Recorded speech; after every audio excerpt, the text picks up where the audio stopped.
Right, so here's one of the biggest trailers we've done. This is actually set up for a solar cleaning robot to be used, as well as a set of rotating brushes.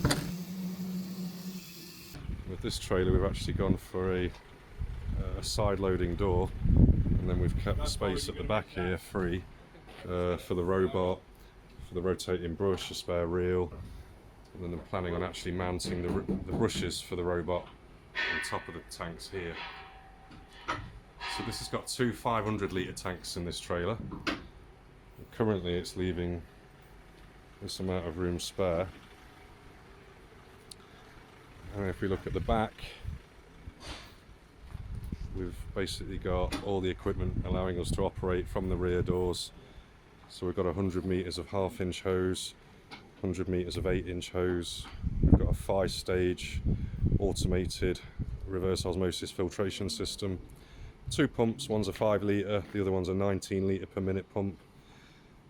We've then got 240 volt electric hookup point, a booster pump to speed up the filtering, two electric reels.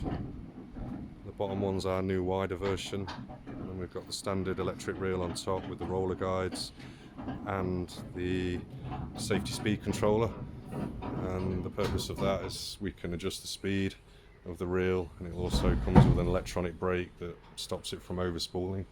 And this customer's also gone for a pole storage tube hanging from the roof of the van, the trailer. Got rear port plates at the back, plus a 240 volt 3-pin hookup point.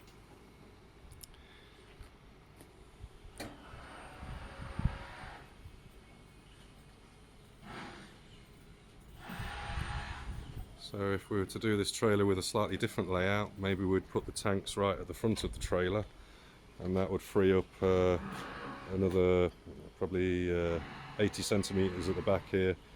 So we could set this trailer up to be a soft washing and a pressure washing trailer as well as being a pure water trailer as well. Any questions? Give us a contact.